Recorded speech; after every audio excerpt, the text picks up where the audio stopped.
Non, on va être très clair. L'Allemagne existe depuis 1891. C'est la création de Bismarck. Est-ce qu'on entend dire que l'Allemagne n'existait pas avant? Qui a fait la guerre aux Français en 1870? C'est les Allemands. Qu'on les appelle les Germains ou l'Empire de Prusse ou tout ce que vous voulez, ça reste des Allemands.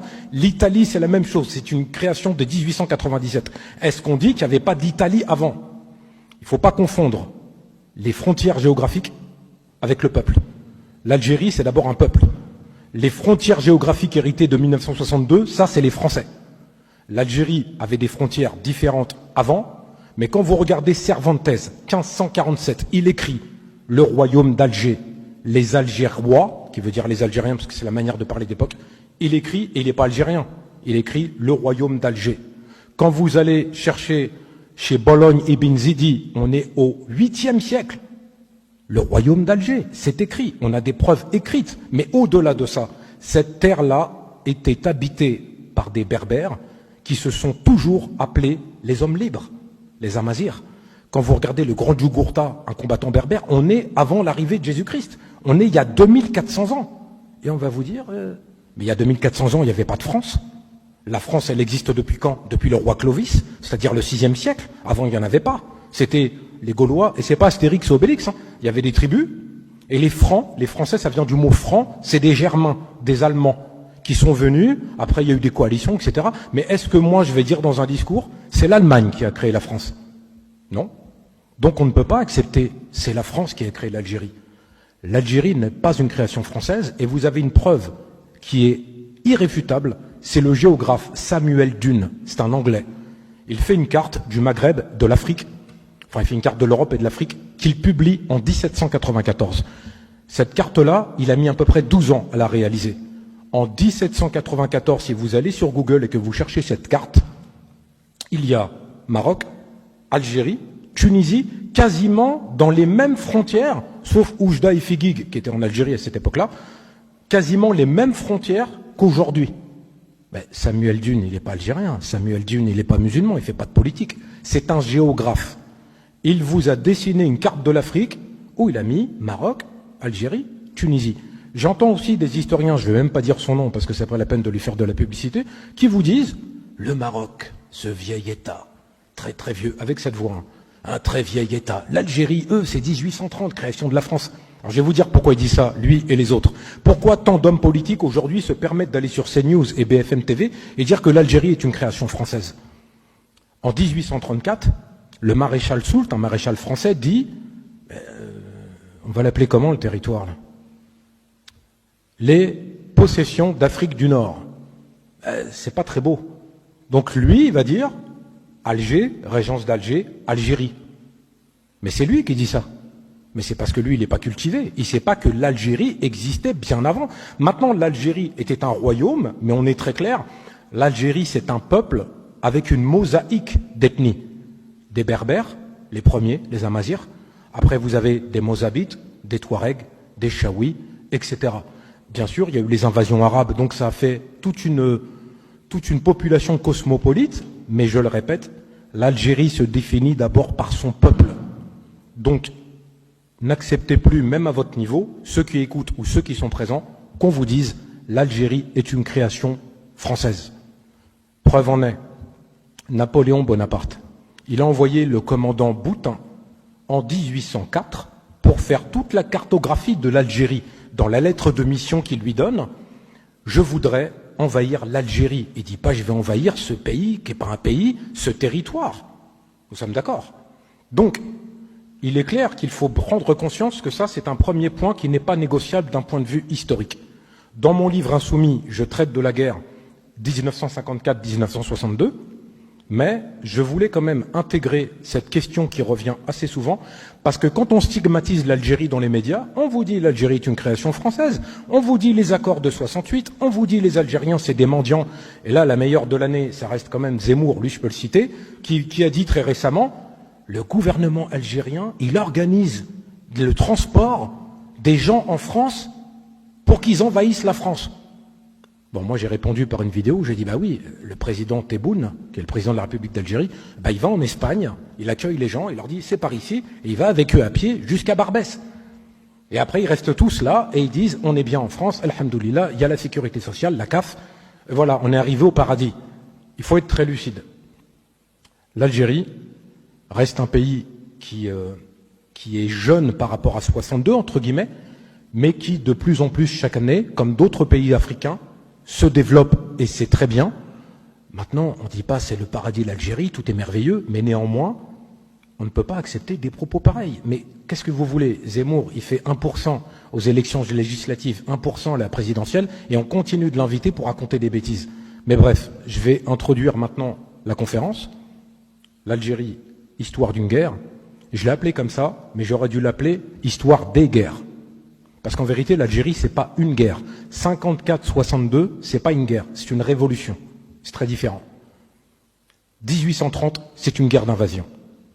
Alors, je donne des petits points, parce que je pense que, comme vous êtes venus ici en quête de savoir, vous avez déjà cette connaissance, je n'ai pas de doute là-dessus, vous connaissez tous et toutes le coup de l'éventail. Vous le connaissez? Oui? Tout le monde? Le coup de l'éventail. 3 ans avant, on est en 1827, vous avez un consul français qui se présente par rapport à une dette que la France avait envers l'Algérie. Alors on se demande bien, envers qui? Puisqu'il n'y a pas d'Algérie. À qui la France doit de l'argent? À personne, il n'y a pas de pays selon eux. Mais il se rend à Alger. Et je rappelle que la régence d'Alger, ça aussi c'est une confusion. Les Ottomans n'ont pas envahi l'Algérie. Ça n'existe pas. Les Ottomans sont venus en Algérie à la demande de l'Algérie. C'est le pirate, on dit pirate, moi je préfère dire un corsaire, Khaireddin Barberousse, qui est un Ottoman, qui vient pour sécuriser les navires dans la Méditerranée, parce qu'à l'époque, on vous fait croire que les pirates, c'est des Arabes. Non. Il y a des pirates italiens, il y a des pirates espagnols, il y a même des pirates anglais. Et c'est pas sécurisé. Donc quand les Ottomans vont sécuriser cette zone, comme l'Algérie ne dispose pas d'une armée régulière, parce que vous voyez dans les Aurès, par exemple, tant que vous n'allez pas les voir dans les Aurès, eux, ils restent dans les Aurès. Après, vous allez dans les Aurès pour vous dire on vient vous envahir, ils vous font la guerre. Vous voyez, donc les Kabyles, c'est la même chose. Tant que vous les dérangez pas, ils restent avec leur culture. L'Algérie n'a jamais été soumise à une autre nation. Et les Ottomans, on dit bien la régence d'Alger, parce qu'ils étaient à Alger, parce qu'ils avaient amené avec eux 40 000 janissaires, c'est des soldats, et les Algériens, toutes les tribus qui n'étaient pas unifiées, en ont eu besoin. Donc la régence d'Alger s'est mise en place, et ça a duré 300 ans. Mais attention, c'est pas 300 ans de colonisation, parce qu'on aime bien vous dire, en Algérie, c'est les Vandales, d'abord les Phéniciens, les Romains, les Vandales, les Carthaginois, et après les Ottomans. Ben non. Puis en plus, selon eux, il n'y a pas d'Algérie, ils ont envahi qui en fait? Mais bref, je reviens là-dessus. La régence d'Alger, en 1827, vous avez donc le représentant de la régence d'Alger qui est à Alger, on l'appelle le Dey, D-E-Y, il va mettre un coup d'éventail ou un coup de chasse-mouche au consul français, et les Français, bien entendu, vont faire une lettre. Et comme à l'époque, il n'y a pas de poste, les Français, ils envoient un navire de guerre dans la baie d'Alger avec cette fameuse lettre. Le Dey d'Alger, il bombarde ce bateau, et les Français, ils repartent. Et là, on vous vend cette histoire. On vous dit, la France va venir le 14 juin 1830 avec 600 navires, 30 000 hommes, à cause d'un coup d'éventail, mais parce qu'on est vexé. Non, non. Première chose, le roi Charles X, descendant de Napoléon, lui, il a un vrai problème en France avec sa monarchie. Donc faire la guerre à l'Algérie, c'est détourner l'attention de ce qui se passe en France. Il y a d'autres pays qui font pareil, ils font la guerre quelque part en Irak ou ailleurs, et ils vous disent, ouais, regardez là-bas, c'est tous méchants, et vous oubliez ce qui se passe dans votre propre pays, le chômage, l'économie, etc. Donc du coup, il débarque le 14 juin 1830, et je tiens à le préciser, quand il débarque, cette flotte, ils viennent pas pour... vous voyez, c'est pas la colonisation. Non, non, c'est la destruction, la cruauté, le barbarisme. Je fais une liaison avec la Guadeloupe qui, en 1802, a reçu le même genre de visite. Ils ont massacré les femmes, les enfants, ils ont massacré tout le monde. Moi, je dis toujours aux autres historiens que je croise quand je donne une conférence, arrêtez de me dire, parce que, je fais une parenthèse, en 1956, l'ambassadeur français à l'ONU, il dit les choses suivantes. La France en Algérie, mais non, l'Algérie, c'est la France. Nous sommes dans une mission civilisatrice. le maréchal Bugeaud, si vous voyez qui c'est, sinon je vais le dire. Il écrit une lettre. Qu'est-ce qu'il met dans sa lettre, le maréchal Bugeaud?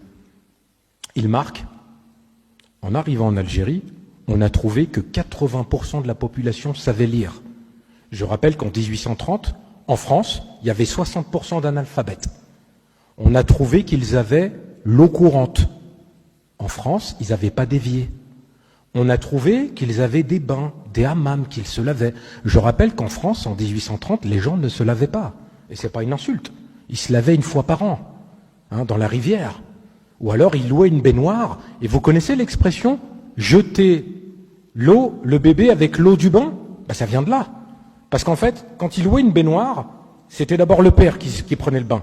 Après la mère, après les autres enfants, et en dernier, le bébé. Le bébé, il mourait. Parce que des gens qui ne sont pas lavés pendant un an, ils vont dans la baignoire. Le bébé, c'est le dernier. Il mourrait. Donc on disait, ne jetez pas l'eau, ne jetez pas le bébé avec l'eau du bain. Donc, le maréchal Bugeaud, il dit, nous avons rencontré un peuple où il y a des jolies maisons, ils produisent de l'agriculture de qualité, de l'orge, du froment, du blé, ils ont des hammams, ils ont des saunas, ils ont de l'eau, et mieux encore, ils ont un système hospitalier. Vous avez Bernard Lugan qui vous dit « Mais l'Algérie, on leur a donné 20 000 kilomètres de route, on leur a donné des hôpitaux, des lycées, des écoles, etc. » Ouais, mais les routes, il les a données à qui? La France, elle n'a pas fait des routes pour les Algériens. Et en plus, c'est pas des Français qui ont construit les routes, c'est les Algériens. Et après, ces routes-là servaient surtout à amener l'armée quand il y a eu la guerre, et avant cela, à piller le territoire et à acheminer ce qui pillait. L'orge, le blé, la culture, et après le pétrole. Mais bref, je reviens à cela. Le maréchal Bugeaud déclare de manière très claire, en Algérie, on a trouvé en fait quelque chose à laquelle on ne s'attendait pas, des gens qui sont lettrés, qui savent lire, qui sont pas agressifs, et quand ils débarquent à Sidi Fraj, les gens ils comprennent pas ce que viennent faire ces gens-là en fait. Et c'est là qu'il faut bien comprendre une chose, la barbarie qui va se déployer en 1830, et je le rappelle, c'est pour ça qu'on ne peut pas dire la guerre d'Algérie, mais les guerres d'Algérie. C'est une guerre qui va durer de 1830 à 1848. Quand les Français vous disent, en 1930, la France a célébré les 100 ans de la colonisation. Mais c'est faux. C'est pas 100 ans. Puisqu'en 1848, c'était pas encore tout à fait colonisé, entre guillemets. C'est une guerre qui va durer près de 20 ans. L'émir Abdelkader, qui est un jeune homme de 24 ans, c'est un lettré, il vient de la région de Mascara, lui, il est nommé, et il va prendre le titre d'émir, parce qu'il ne veut pas porter le titre de calife, pardon, il va prendre le titre de Amir al-Mukminoun, commandeur des croyants, et on va l'appeler l'émir. Lui, il va combattre les Français en appliquant un principe qui est très simple, la guérilla et l'harcèlement. Et là, vous savez, vous avez le général Lamoricière qui dit « Comment Abdelkader peut-il nourrir ses chevaux ?» On parle d'un homme qui se déplace avec plus de 10 000 personnes avec des chevaux. Les chevaux de guerre, à l'époque, ils consomment à peu près, par mois, quasiment 20 tonnes d'orge et de céréales. Pour un pays, soi-disant, où il n'y a rien, où il n'y a que des mendiants et les gens ne savent pas lire, et c'est la terre qu'on doit civiliser, comment est-il possible, alors que la France n'arrive pas à produire du blé pour nourrir les armées napoléoniennes à son époque? On est face à un génocide de masse, avant le premier génocide du XXe siècle, qui n'est pas la Shoah, qui est l'extermination des Héréros et des Nama, en Namibie par les Allemands. Et quand Jean-Michel Apathy, sur un plateau, il a dit que les Français s'étaient comportés comme les nazis, il s'est trompé. C'est les nazis qui se sont comportés comme les Français, comme les soldats français. Parce que moi je le dis, je n'ai aucune haine, et c'est important de le répéter, c'est pas le peuple de France le problème. C'est que l'histoire qui nous raconte que l'Algérien, il vient en France comme un envahisseur et que la France a créé l'Algérie, eh bien, on détricote avec des conférences et surtout avec une répétition qui renforce la conviction. Donc, Lamoricière, il vous marque quand même, noir sur blanc. Et Lamoricière, par contre, il y a une école qui porte son nom, pas très loin. Bugeaud, il y a une école qui porte son nom et des rues. Et je reviens à ça, l'imam Mesli, qui au risque de sa vie a sauvé des juifs, lui, il n'a pas de rue. Ils ont juste mis une plaque devant la mosquée, uniquement. Mais bref, il vous marque qu'il faut tuer les femmes, les enfants et détruire tout le monde. Et c'est ce que l'armée française va faire. Vous avez affaire à des soldats qui savent à peine lire et qui vont commettre des atrocités que je ne peux pas dire ici parce qu'il y a des enfants, et il y a peut-être des enfants qui nous suivent sur les réseaux sociaux, mais sincèrement, si vous allez lire certaines histoires, moi je l'ai mis dans un livre qui n'est pas encore sorti, parce que j'ai fait 3 livres sur la guerre d'Algérie. Le premier c'est Insoumis qui est à côté, mais aussi, ça c'est une trilogie, il y en a 3, et j'en ai fait un sur 1830. Et dans celui-là, je ne me priverai pas de des forces de détails, parce que j'ai fait des recherches, et au-delà de ça, je me suis renseigné directement auprès de gens qui ont entendu des histoires, même si des fois on sait que les histoires peuvent être amplifiées, mais quand vous parlez avec un Algérien en Algérie, en général, on n'est pas fier de dire qu'on a mis des femmes et des enfants dans des grottes et qu'on les a enfumés. On n'est pas fier de dire que le viol était une arme de l'armée française. Il n'y a pas de fierté à dire ça, mais on doit le dire parce que c'est la vérité historique. Et nous sommes pour la vérité historique. 1848, l'Algérie devient donc française. Et là, nous sommes face à une colonie de peuplement. Et là, c'est très important, la nuance. Quand vous regardez les cartes de géographie roses, comme une colonie, mais pourtant, les Français vous répètent que l'Algérie, c'est la France, que l'Algérie, c'est un département français. Effectivement, ils ont coupé 3 départements, Oran, Alger et le Constantinois. Mais après, si c'est un département français, ben les Algériens, c'est des Français. Mais là, il y a un petit problème, ça s'appelle le code de l'indigénat. Les Français ne sont pas, les Algériens ne sont pas des Français, même s'ils vivent dans un département français. Ce sont ce qu'on appelle des sujets. Et vous savez, la France, avant de faire le code de l'indigénat, il avait fait le code noir.